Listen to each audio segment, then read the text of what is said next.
Menggulingkan pemerintahan untuk mengambil alih kekuasaan biasanya disebut dengan istilah kudeta. Kudeta biasanya terjadi karena ketidakpuasan golongan atau bahkan rakyat pada pemegang kekuasaan yang sedang berlangsung. Seperti yang telah kita ketahui bersama, terjadi penggulingan kekuasaan terhadap pemimpin Somalia pada tahun 1991. Namun sayangnya, kudeta tersebut justru memicu perebutan kekuasaan yang sedang kosong. Dengan terjadinya perang sipil antar kelompok bersenjata di sana, maka PBB mulai mengirimkan pasukan perdamaian. Seperti biasa, Amerika yang tidak ingin ketinggalan pesta mengirim kekuatan bersenjatanya ke Somalia. 3 kekuatan inti militer Amerika di sana terdiri dari pasukan tempur Ranger, pasukan elit Delta Force, dan skuadron udara helikopter tempur. Salah satu tujuan dari pengerahan militer Amerika adalah untuk meredam perang sipil yang dipimpin oleh Jenderal Muhammad Farah Aidid. Dan film ini menceritakan tentang misi penangkapan kaki tangan Aidid. Dalam film yang berjudul Black Hawk Down ini bisa dibilang bertabur bintang. Seperti Eric Bana, Josh Hartnett, Ewan McGregor, Tom Hardy, dan Orlando Bloom. So, tanpa basa-basi lagi, siapkan kopi dan gorengannya karena kita akan mulai meringkas film ini. Oke, brother, let's kick this pig. Film ini dimulai ketika pengiriman bahan makanan oleh PBB yang dibajak oleh milisi. Namun, Sergeant Eversman yang melihat dari udara tidak bisa berbuat apa-apa.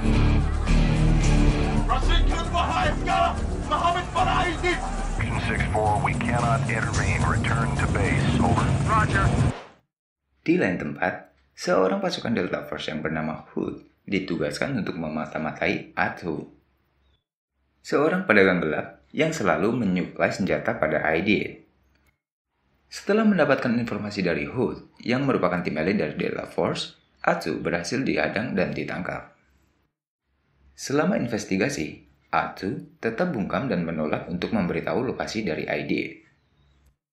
Karena itu, General Garrison yang merupakan komandan tertinggi pada operasi ini memutuskan untuk mulai menjalankan penangkapan 2 orang terdekat Aidid lainnya. 2 orang tersebut adalah penasihat militer dan menteri dari Aidid. Rencana penangkapan pun mulai disusun dan diberi kode Iran. Pasukan yang diturunkan terdiri dari Ranger, Delta Force, dan sejumlah helikopter tempur. Pasukan Ranger dipimpin oleh Kapten Steele yang terdiri dari beberapa regu. Salah satu regu itu adalah Cog 4 yang berada di bawah komando Eversman. Regu Cog 4 terdiri dari beberapa orang, di antaranya adalah Smith yang merupakan teman baik dari Eversman. Cog 4 mendapatkan 2 anggota baru, yaitu Grimes, seorang tentara yang selama ini hanya bertugas di bagian administrasi, dan Blackburn, seorang tentara muda yang baru pertama kali dikirim ke medan perang. Hari H pun tiba. Detail misinya adalah Little Bird akan menurunkan Delta Force untuk menyerbu tempat pertemuan target. Sedangkan pasukan Ranger akan diturunkan dari Black Hawk untuk mengamankan 4 sudut gedung tersebut. Dan konvoi transportnya akan dipimpin oleh Letkol Danny McKnight yang akan mengevakuasi hasil tangkapannya untuk dibawa kembali ke pangkalan. All units, Irene. I say again, Irene. Irene! For flag, copy Irene. Fucking Irene! Operasi Iran pun dimulai pada tanggal 3 Oktober 1993. Setelah mendapatkan lokasi akurat gedung pertemuan dari intel lokal, seluruh pasukan segera dikerahkan.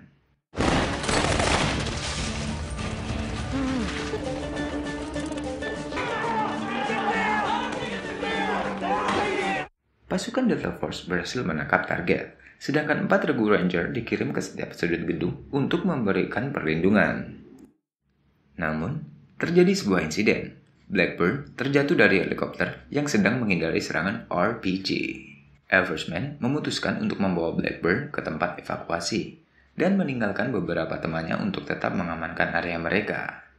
McKnight sebagai komandan konvoi lalu mengambil inisiatif untuk mengirim 3 Humvee untuk memulangkan Blackburn. Strucker yang menerima tugas tersebut segera menuju pangkalan ditemani oleh Hood. Setelah menyerahkan Blackburn, Eversman kembali menuju regunya. Sayangnya, Tanpa sengaja, Grimace terpisah dengan regunya. Grimace yang tertinggal oleh Eversman akhirnya bergabung dengan Sergeant Sanderson yang merupakan pasukan dari Delta Force. Di sisi lain, Strucker yang diperintahkan untuk memulangkan Blackbird harus menghadapi serangan pasukan milisi. Dalam serangan tersebut, banyak yang terluka dan bahkan menewaskan seorang prajurit yang bernama Dominic Pilla.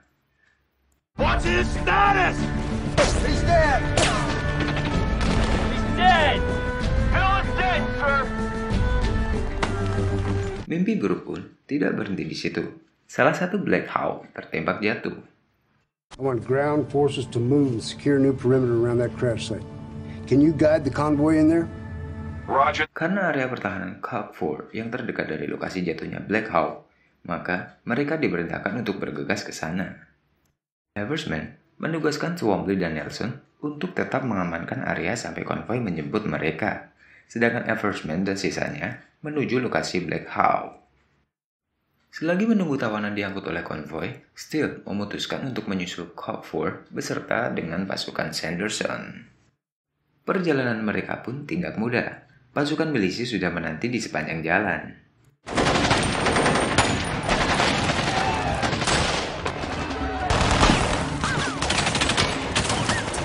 Begitu juga dengan regu Cog 4. Selain harus secepat mungkin tiba di lokasi Black Hawk, mereka harus berhadapan dengan pasukan milisi. Bahkan harus terpisah dengan anggota mereka yang bernama Urek.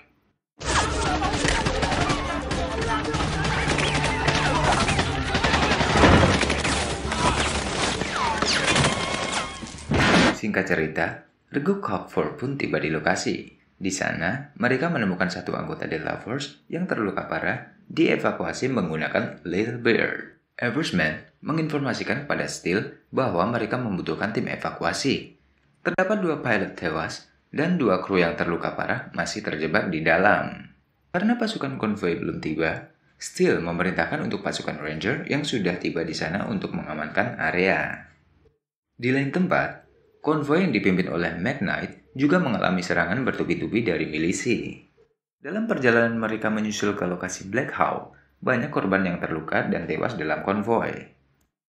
Namun, karena situasi tidak memungkinkan, McKnight memilih untuk kembali ke pangkalan. Lalu, bagaimana nasib Swamply, Nelson, Urek, dan Grimace yang terpisah dengan regu Cog 4? You okay? Nelson, you alright? What? Urek akhirnya bertemu dengan Swamply dan Nelson. Mereka bertiga melanjutkan perjalanan menuju lokasi Black Hawk. Terdapat ketegangan dalam film ini, tapi sepertinya sutradara menambahkan sedikit komedi melalui kejadian-kejadian yang dialami oleh mereka bertiga. Dan Grimace, sepertinya dia mulai nyaman bersama dengan Sanderson. Grimace, yang selama ini hanya bertugas di belakang meja, mau tidak mau harus beradaptasi dengan Sanderson. Sebagai anggota elit Delta Force, Sanderson memang memiliki nyali lebih, dan itu membuat Grimace seringkali terlibat dengan aksi-aksi berbahaya. RPG!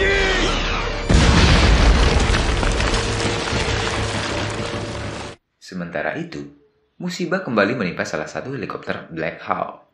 Helikopter yang diterbangkan oleh Michael Torrance terjatuh karena tertembak di bagian rotornya. Dalam insiden ini, hanya Torrance yang berhasil selamat. Namun, karena lokasi jatuhnya terlalu jauh, maka misi penyelamatan pasti akan tertunda. 2 anggota Delta Force yang bertugas melakukan backup dari udara secara sukarela mengajukan untuk diturunkan di sekitar lokasi Michael Torrance. 2 orang itu bernama Randy Shockhart dan Gary Gordon. You're locked and loaded. Any skitties come around these corners, you watch our backs. Hey, where's the rescue squad? We're it. Mereka berdua bertahan dan melindungi lokasi Torrance dengan sekuat tenaga dari serbuan milisi dan penduduk setempat. 40's gone, man. I'll be outside. Good luck. Namun, pada akhirnya, Torrance tetap ditangkap, sedangkan Shockhart dan Gordon tewas. Muhammad Farah Aydin! Ayam in Kannalo! Kuruba! Strucker dan Hood yang ditugaskan mengantar Blackbird akhirnya tiba di pangkalan. Tanpa membuang waktu, mereka segera mengisi perbekalan dan amunisi, lalu mereka segera berangkat kembali menuju lokasi jatuhnya Black Hawk kedua.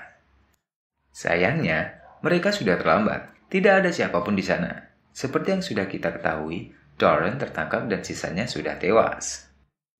Mereka pun segera menuju lokasi Black Hawk pertama untuk bergabung dengan pasukan yang lainnya. Hari mulai gelap. 3 serangkai Twombly, Nelson, dan Jurek berhasil mencapai lokasi. Mereka bertiga segera menuju persembunyian Cop 4. Namun, kelompok milisi berhasil mengetahui pergerakan mereka.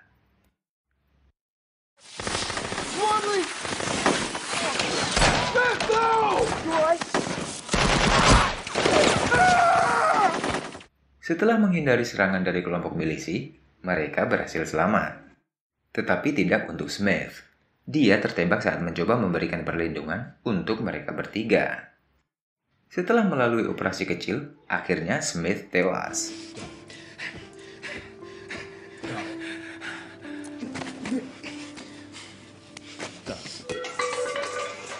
Letkol McKnight yang berhasil bernegosiasi dengan pasukan PBB segera menuju lokasi dengan rombongan kendaraan lapis baja PBB.